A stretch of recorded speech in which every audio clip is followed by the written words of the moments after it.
Somebody sent me a message on Telegram today asking me how I deal with chatter burnout. And I thought that was very interesting because I have never seen any of my chatters burn out. None of the chatters that I have directly managed have ever shown any signs of burnout. Granted, most of them have only been working with me for about 2 months. However, I have had one chatter who's been with me for over a year, and he's never shown anything close to burnout.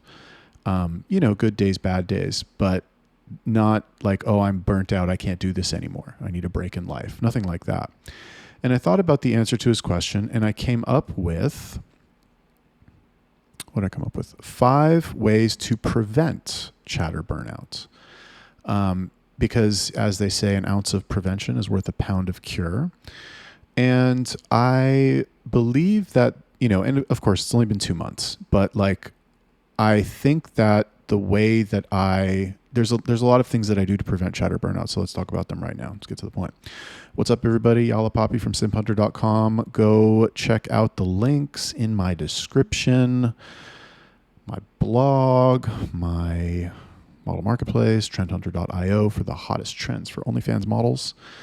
How to prevent chatter burnout. Okay. Now I'm going to give you the overall.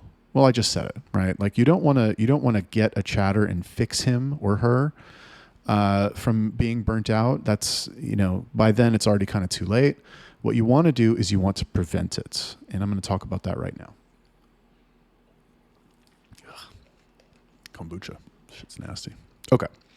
Number 1, how to prevent chatter burnout. Do not hire women. Do not hire women. Controversial, maybe. And yes, I've expressed this in groups, how I don't hire women. And occasionally somebody will pipe up and they will say, I have a female chatter. She's really good.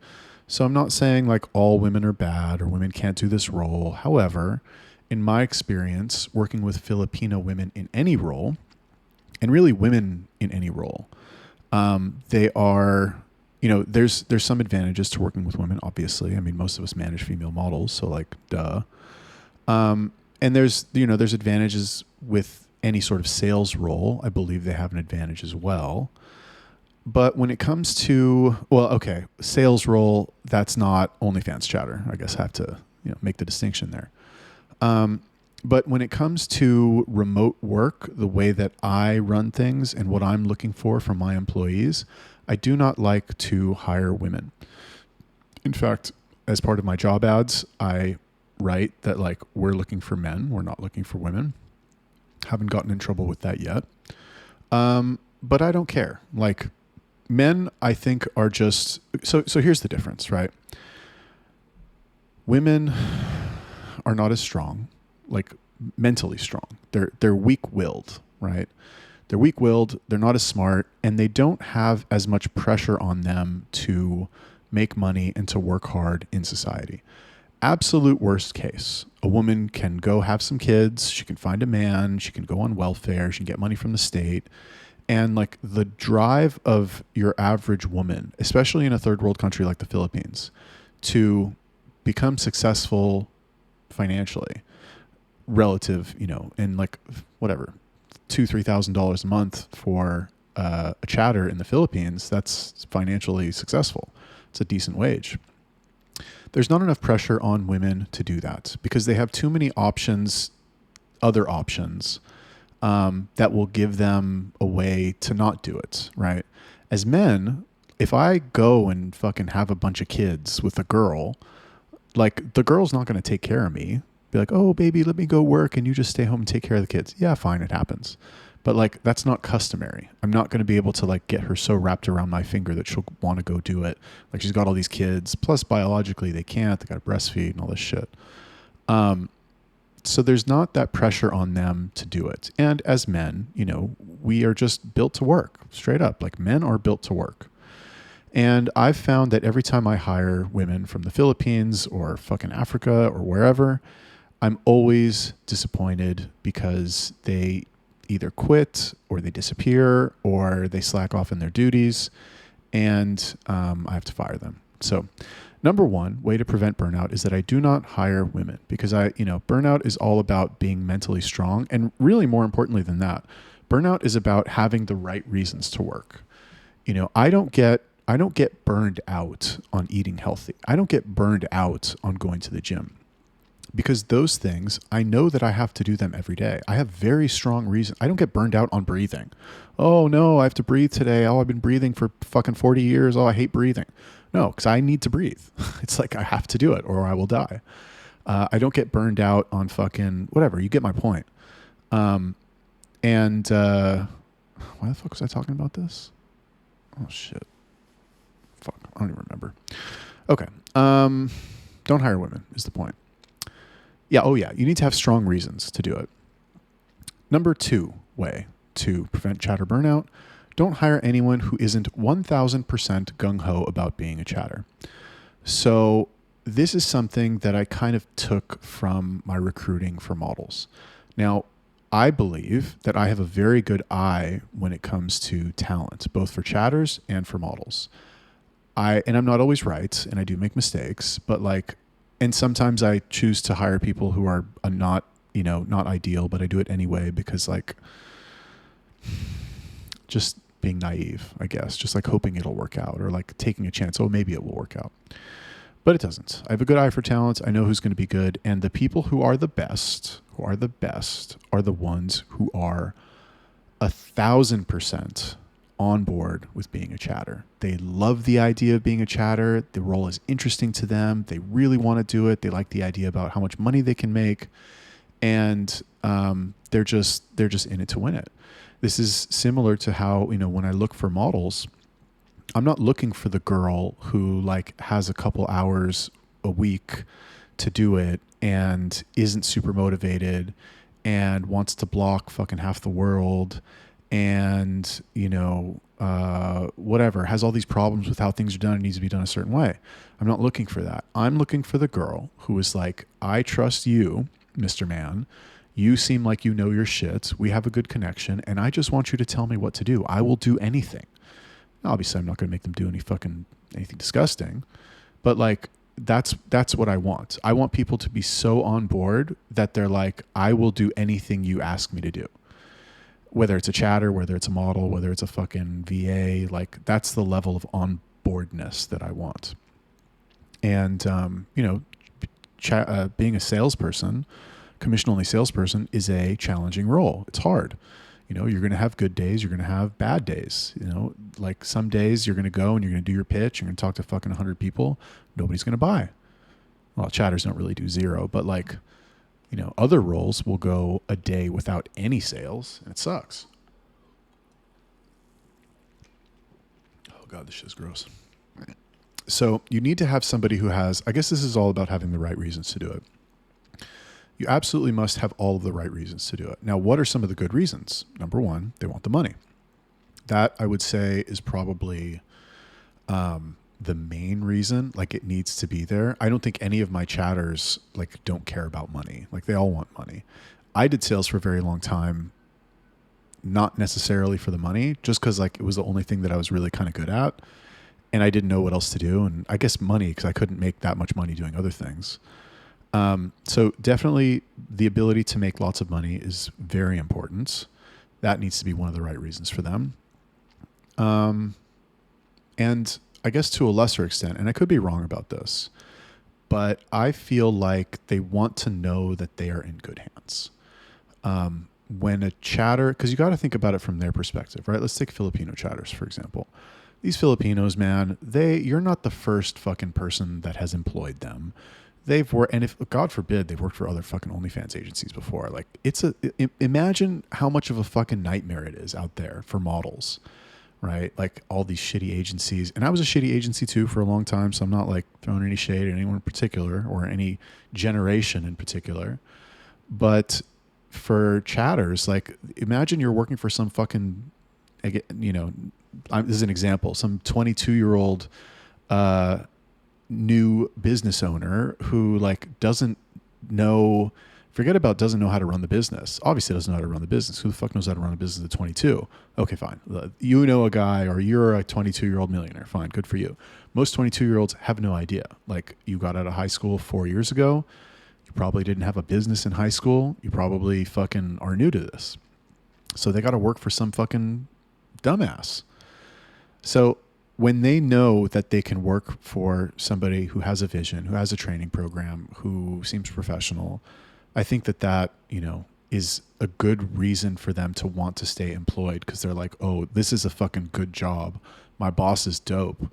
So I'm going to try and do what he says. Number 3, pay them on time and preferably pay them weekly.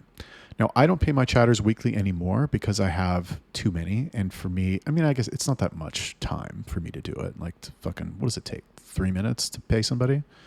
And maybe, actually, now that I think about it, maybe I should pay them weekly. Maybe that would be a better move. But I can tell you from experience, when I was working in sales, I was much more motivated when I got weekly paychecks. So I was like, okay, I know that if I crush it this week on fucking Sunday, I'm going to get a big fat envelope full of cash, and I just have to do a good job this week and it'll be good. When you only get paid every 2 weeks, there's too much time in between the stimulus and the response.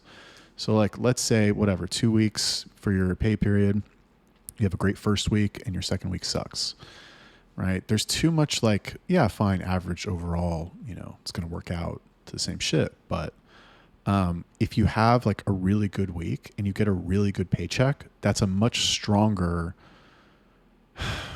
conditioning effect because of the closeness in time between the stimulus and the response.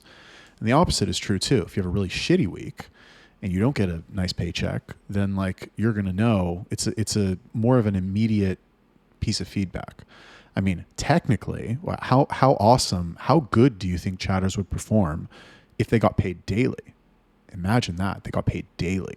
Do you know how fucking hard they would work? They would work like monsters, because they would know at the end of the day, okay, if I sell $500, or if I sell for $1,000, I get $150.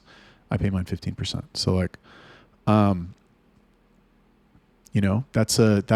maybe I'll do that. But that's such a fucking pain in the ass. I don't know. I'd have to hire for somebody for that, because like I wouldn't want to do that.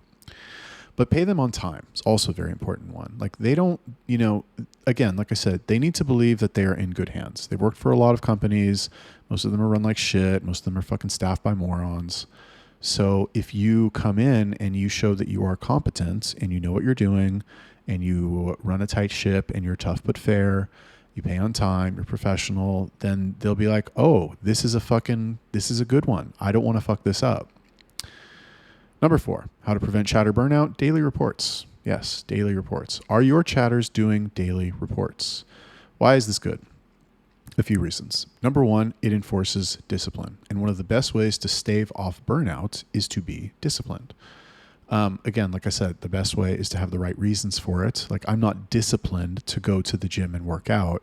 It's that when I think to myself, okay, I could go work out and like be jacked and get eye fucked by girls and be healthier and not want to vomit when I look at myself in the mirror, or I could not work out and look like a fat piece of shit and want to kill myself. It's not a hard choice. It's not like I'm like, I gotta go to the gym and like drag myself there and it's agonizing. No, it's great. And plus, I mean, you want to talk about my gym? Oh my God. I should take a video there one day, but like the girls at this gym, holy shit. Like I would go there and just like set up a chair and just like watch people. It's that good. Anyway, what am I talking about? So when you do reports, when you force them to track what they're doing, then they are more aware of their performance, right? It's more when you, I've said this many times, but when you track something, you will improve at whatever that thing is, regardless, like without even trying to do it. If you track your weight, you're like, let's say you're trying to get in better shape and you track your weight, or you track your workouts, or you track both, track your calories, you track fucking, everything. The more you track, what do they say? The more you measure, the more you win. And it's true. And so what I have my chatters do, this is not quenching my thirst. What I have my chatters track, the date, the hours they worked,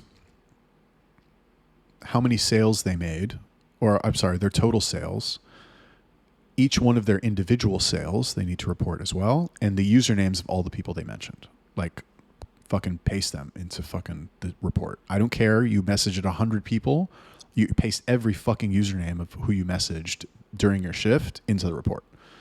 And the reason for that, well, the way that this actually started is that when I was working with my ex-business partner, we were working with new chatters, and I would tell them, like, every day, they were the worst. I swear to God, the worst, dumbest people on the planet.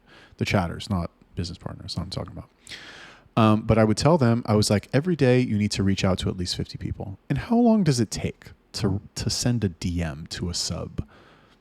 10 seconds? But they wouldn't do it. So I kept telling them, okay, got to do 50, got to do 50. And then they would turn in fucking $40 shifts, and I would be like, did you message 50 people? Oh, sir, I don't know, come up with some bullshit. And then I was like, you know what? Paste the usernames. Like, you need to do 50, paste the usernames in there. And if they did 49, I would be like, I told you to do 50. And they never did 49. They would do like 17. They were garbage, dog shit. So by doing that, there's a lot of benefits. That's another good video. Benefits of making your chatters do daily reports. I'll just go over one more really quick. But when the chatters post reports in the group, well, actually, I'll talk about the next one because it's kind of related. Daily competition. So what I have my assistant do is I have them go in and review all of the reports in the that the chatters post in the chatter group. And I have my assistant make a daily competition, like a leaderboard type thing, of who sold how much per day. So, it gets a little tricky because like people submit their reports at different times, and I got to clean that up a little bit. That's kind of fucked. But like, yeah, it kind of doesn't work actually the way that I want it to work. I got to figure out how to do that better because, like I said, people don't submit their reports at the same time. So by the time my assistant fucking makes the report, the chat report, everybody's got it in. It's like a day later, they're already balls deep into their next shift.